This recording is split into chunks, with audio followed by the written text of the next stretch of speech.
guys, welcome back. If you're new here, my name is Becca and today I'm going to be talking about 10 books that I would love to read by the end of the year.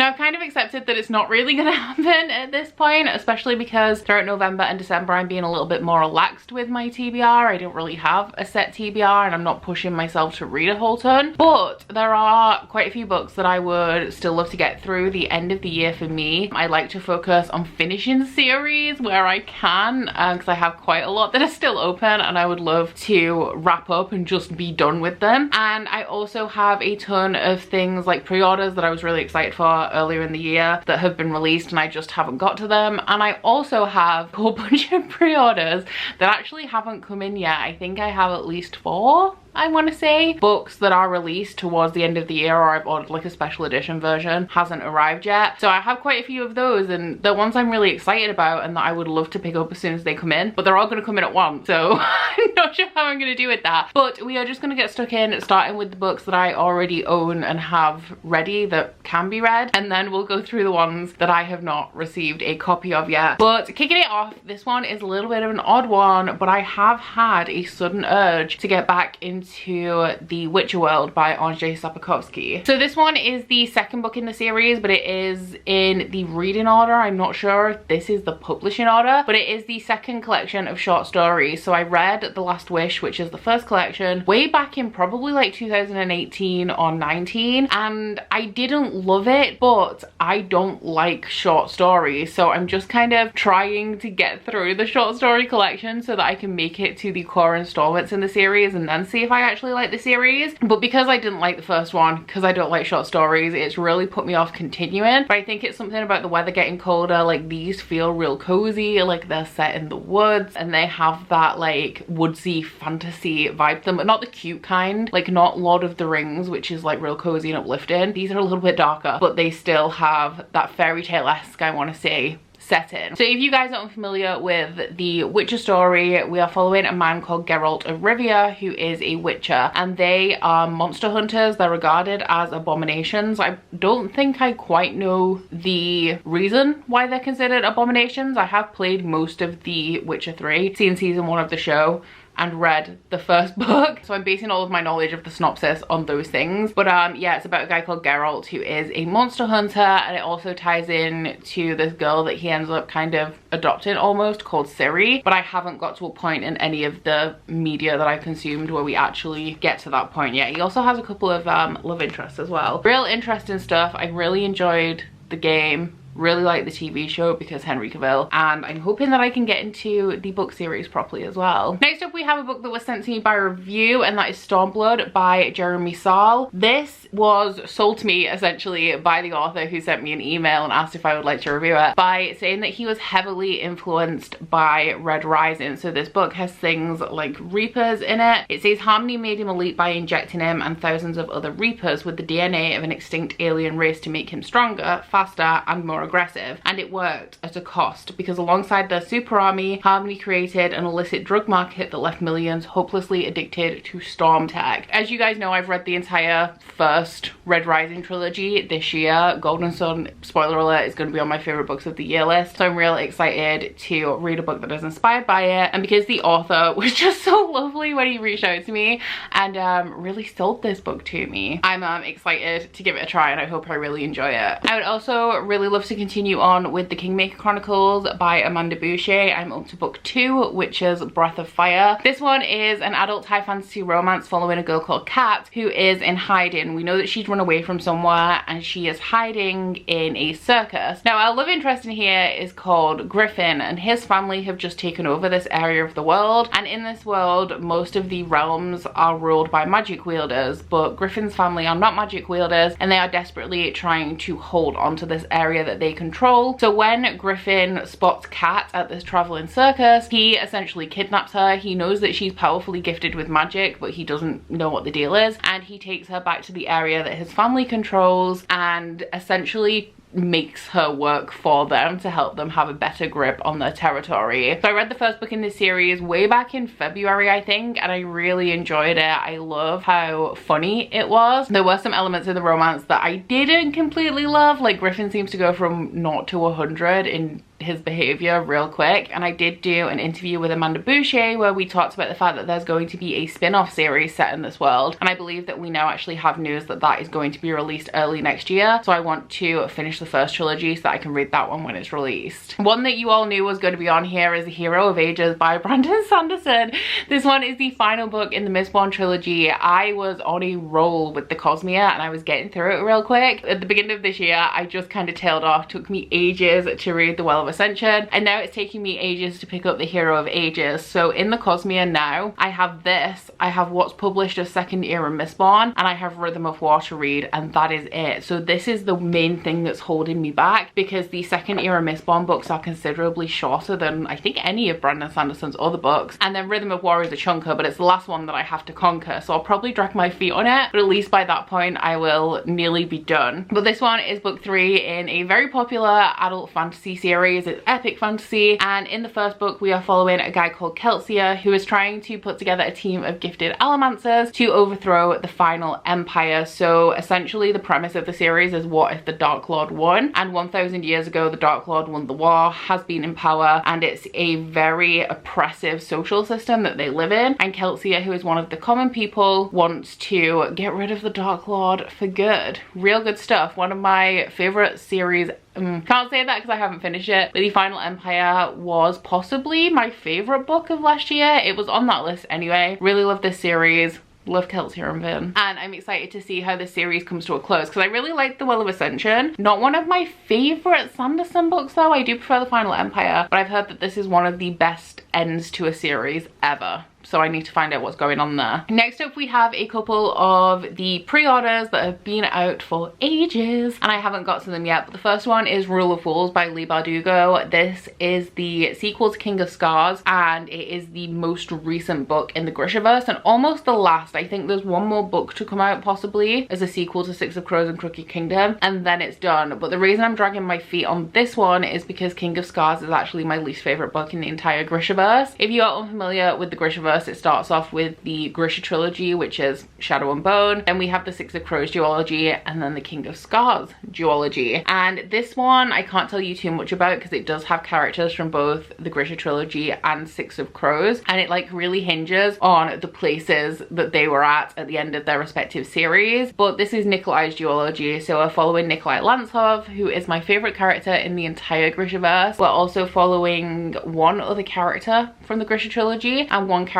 from Six of Crows, and this duology to me is all about monsters and facing the things about yourself that you don't like facing your own darkness and the things that haunt you. It also does have a more concrete plot, but the end of King of Scars was an interesting choice, but I'm definitely intrigued and I want to see what's going to happen in Rule of Wolves, because what happened at the end of King of Scars in terms of like how it relates to the world feels like kind of a big deal, but they're gonna deal with it all, I'm assuming, in Rule of Wolves. So I need to see how they're going to bring that together. And the other one of the pre-orders that I have not got to yet is Realmbreaker by Victoria Aveyard. I was determined to read this as soon as it came out and I just didn't, did I? But this one is the first book in Victoria Aveyard's new series. I'm a huge fan of the Red Queen series. I read them all as they were being released and it is one of my favorite series of all time, although I will say don't know how I'd feel about it if I read it now. And this one is a young adult multi-perspective high fantasy. That is really all I know about it, because when I pre-ordered this it was because I love Red Queen, so I didn't really much care what it was about. But I will say that I'm very excited about the fact that it is a multi-perspective high fantasy, because we all know those are my favorite types of stories. So getting into those pre-orders that I don't yet have, one of them is currently out, but I ordered the Fairy Loot edition because I have the Fairy Loot edition of book 1, and that is Kingdom of the Cursed by Kerry Maniscalco. I would really like to read this while I still remember Kingdom of the Wicked, because my main issue with YA fantasy is that I just need to stop reading it as soon as it's released, because by the time the sequel's released I've forgotten and I care a lot less. But I really enjoyed Kingdom of the Wicked. This one is the story of a girl whose name I can no longer remember, which is just illustrating what I said, but she has a twin sister. They are both witches, but like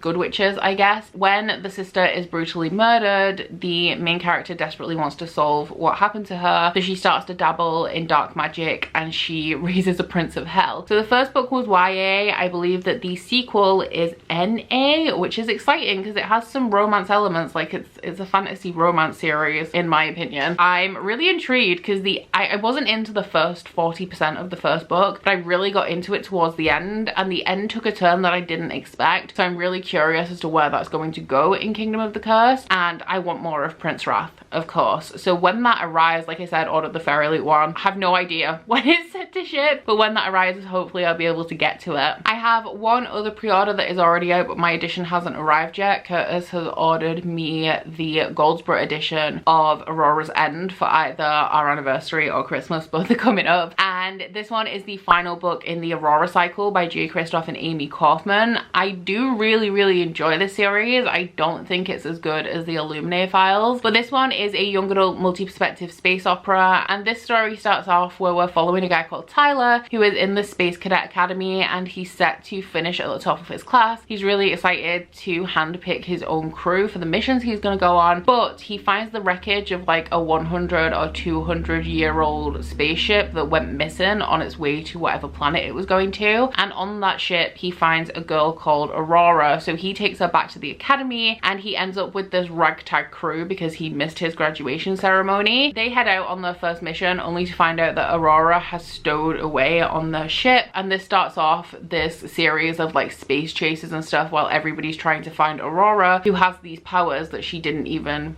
know that she had. The other sci-fi pre-order I have is Psytonic by Brandon Sanderson, which is the third book in the Skyward series. I don't think I actually know what that series is called. I think it's going to be 4 books in total, so I don't think that this is the last one. And I will say that I do also need to read the novella that goes in this series that's just been released, because I haven't read that yet either. And this is kind of similar to the Aurora cycle in that we're following a girl called Spencer in here who wants nothing more but to join this military academy. So she lives on this planet, and the planet is constantly attacked by this alien race called Krell, and they have this flight academy where people train to become pilots that go out in their ships and fight off the Krell. This is all Spencer wants to do. However, this is made very difficult for Spencer because her father has been branded as a traitor and a deserter. However, she, like, knowing her father, she has no idea how this happened and she doesn't believe it, and we delve into a little bit of that as well as learning about things like the Krell and maybe how Spencer's community ended up on that planet in the first place. So I really liked the first book in this series. The second book was just a rehash of book 1 in a different setting, which I didn't like. I was really disappointed by that one, so I'm hoping that Psytonic is better and keeping my fingers crossed because I really did like Skyward, and I definitely prefer Sanderson's adult books to his young adult books. And the thing that actually bugs me about his young adult is that he changes his writing style, and in terms of Sanderson's writing style, there's nothing about his standard writing style in his adult books that wouldn't be appropriate or easy to read for a YA audience. It's just that his fantasy worlds are complex and dense, which he could have stripped that away and kept the same writing style, and I think I would have enjoyed his YA a little bit more. But I feel like he goes for this lighter, more fun, jokey, eccentric tone that I don't really vibe with. But I'm still going to read Psytonic. I will finish out the series, providing that Psytonic isn't awful, and I'm just waiting for that one to arrive. And then the final book that I have that I would like to get to is an ARC for early next year, and I don't think I've mentioned it yet. I keep forgetting to say that I have this, but this is an e-ARC that I was approved for on NetGalley, and it is the Monarchs by, is it Cass Morgan and Danny L. Page. This one is the sequel to The Ravens, which is a book that I've read and really enjoyed, and The Ravens is a new adult, like, witchy thriller where we're following these 2 main characters who are both members of the Ravens, but they're from very different backgrounds. One of them is a legacy member and is trying to become the president,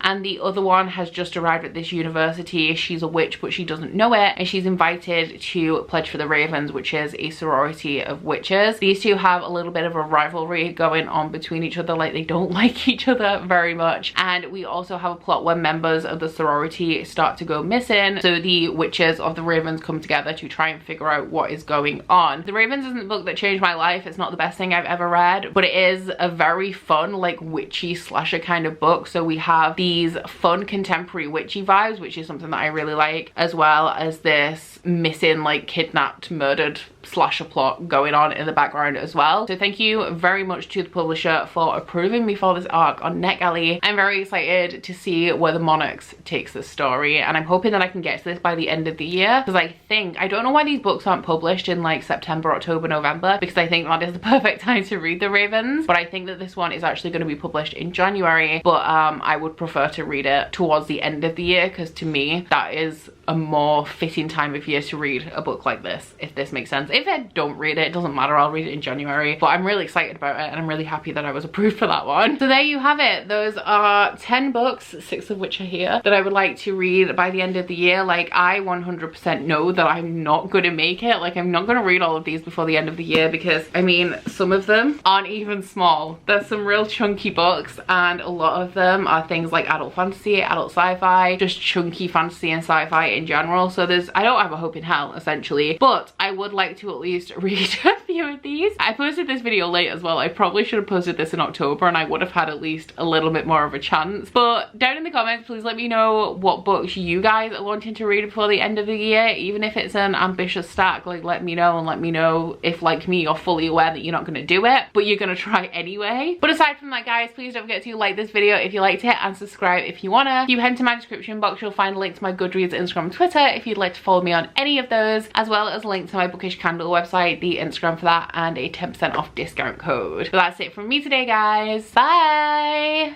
Oh, you bite your friend like chocolate. You say you're a go when nobody knows, with guns hidden under our petticoats. We're never gonna quit it, no, we're never gonna quit it, no.